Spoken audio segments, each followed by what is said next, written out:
What's up, everybody? This was originally one long video, and it ended up being a little too long, so it got split into two. So that's where we get this awkward opening from. But let's get right into it. Here's part 2 of this set of leaks, and we're gonna get into Loki now. And moving on to Loki.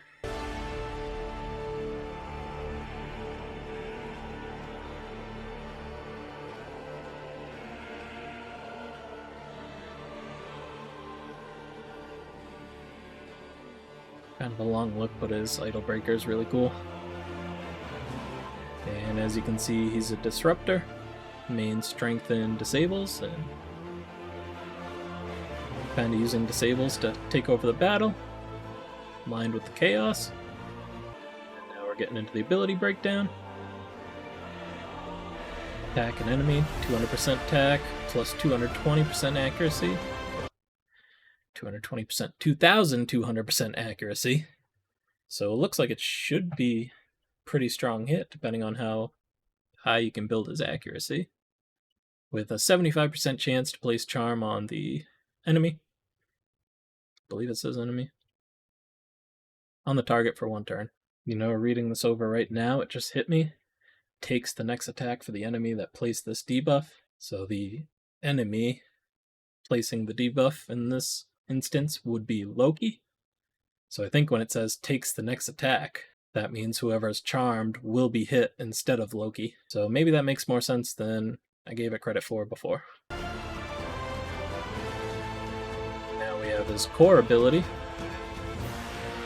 75% chance to place taunt on all enemies for 1 turn. 75% chance to place Aether Burn 2 for 2 turns on enemies not under a disable. So if they don't already have a disable on them, or if the taunt doesn't land, you get a chance for Aether Burn, which is a real strong debuff. And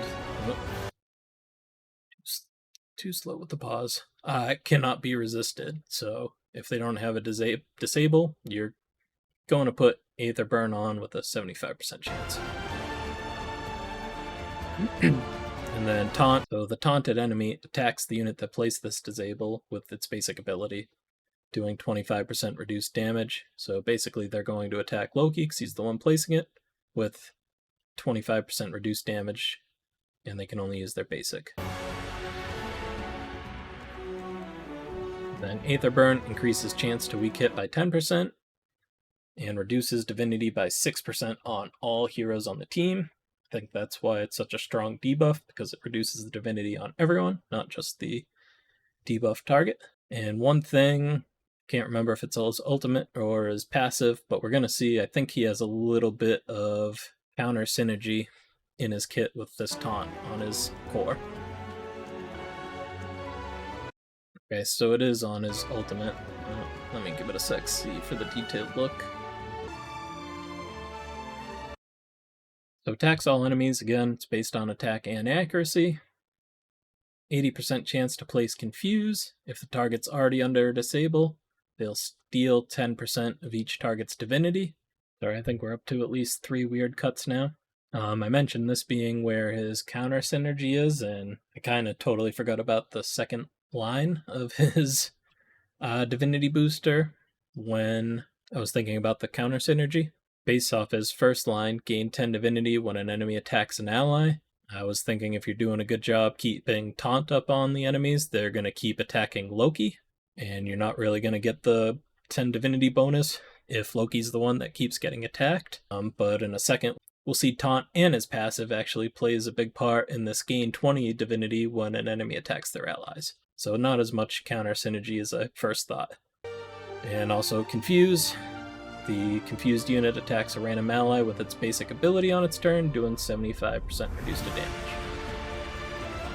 So here's his passive, why I think the counter synergy isn't that bad. If he has charms on enemies from his basic, that will be enemies attacking an ally, which will give him the divinity boost, the 20 divinity boost. And also, enemies under a charm that attack this hero have a 50% chance instead to attack one of their allies at random.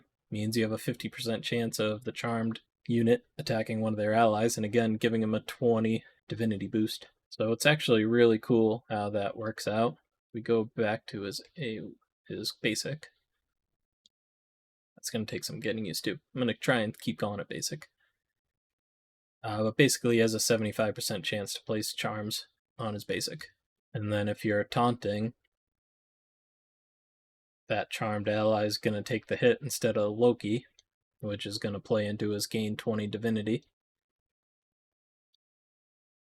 And then when the charmed unit attacks, they're also going to have a chance to attack their ally and give you the 20 divinity. So it's actually pretty cool how that all plays into each other. I'm not entirely sure why Confuse is here. I don't know. It says have a 50% chance to attack one of their allies at random. I don't know if they're saying it's going to be a 50% chance that they're confused. But it sounds to me like a just straight up 50% chance to attack an ally, so I'm not sure why Confuse is brought into it. So here we get a look at Loki's awakening. Oh, too slow. Aetherburn 2 cannot be blocked or removed. That's huge. It already can't be resisted. So now that it can't be blocked or removed on A1, I mean, obviously it has the other conditions where there can't be any disables on the unit, but that's huge that it can't be blocked or removed once it's put on. Or can't be blocked and can't be removed once it's put on. And obviously this is just a sample at 2 champions. Not sure if everyone's going to have initiative. Might be different stats on different heroes. But Second Awakening is initiative 15 again. Then we have another ability upgrade. Has a 50% chance to reduce damage from enemies under taunt by 100%. It's huge. You're already taking reduced damage from taunt, and now it's a chance to just take no damage from taunted enemies. And again, same thing. Quetzalcoatl got 200. Loki's only getting initial divinity plus 150, and his base is 0, so he only bumps up to 150. Not sure if everyone will have divinity on their 4th awakening, but so far the 2 that we've seen do. And we end with another ability upgrade. This is pretty huge. If fatal damage is inflicted on this hero, prevent it, grant full divinity, and an extra turn. Basically, if he takes a hit and he's going to die, he instead stays alive and gets an instant turn with full divinity. I think one of the cool things about that is, as of right now, they said this is still something they're testing, but as of right now, you can use an ultimate on any ally's turn. So you could have Loki prevent the fatal damage, get full divinity, and an extra turn, and you don't necessarily have to take his turn right away. If you have an ally with a full ultimate, you could get, maybe there's a support hero that heals them or does something, so you really put Loki back in the fight, and he's not just, I'm not sure if preventing it leaves him at 1 HP or what, but you could potentially use a support hero's ultimate to heal him. Then, now he's healed, and he gets an extra turn, and he can use his ult or any ability that you want. So I think that's something cool that'll come up from the divinity system.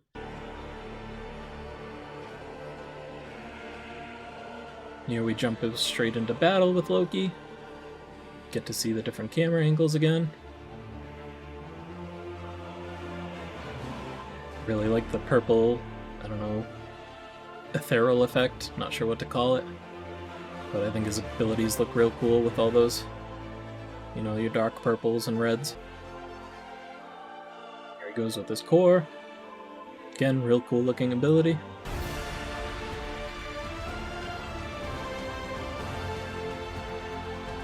There is something with his ultimate. Can't remember exactly what the issue was, but there was an issue with it in the dev build, so this is his ultimate, but you're seeing it outside of the in-game look. Really sick ability, popping up behind the enemies and throwing down the daggers like that.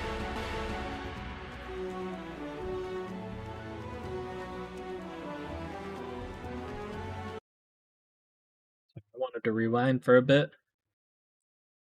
I was thinking the way his ability worked, if you landed the taunt, you wouldn't land the Aether Burn. because they'd be under a disable by the time you get to the Aether Burn part of his kit, or ability. But it looks like that's not the case. So here you can see the taunt, and then the Aether Burn, and you land the Aether Burn here, and taunt and Aether Burn here.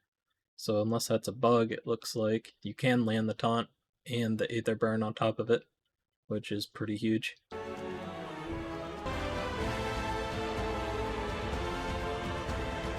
Pretty cool going into the cinematic view again for the takedown. And one of the things we know about the alpha, there's not going to be summoning, so the way you get heroes is from completing stages, cavern levels.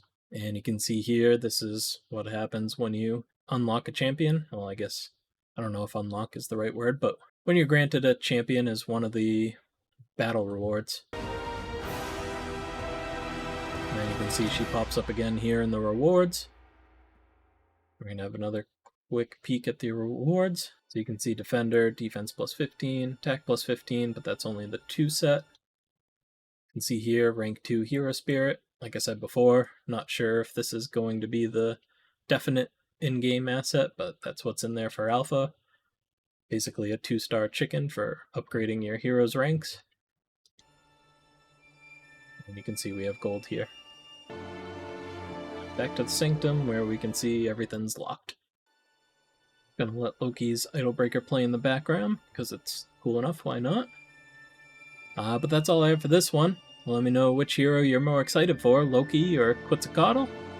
Let me know if there's anything in their kits that stands out to you, or I should say anything you're excited for, or anything that worries you. Let me know down below. And I guess one more warning. This is all pre-alpha, so a lot of what we see is still subject to change. So none of this is locked in for sure. But yeah, that's all I got for you. Have a good one.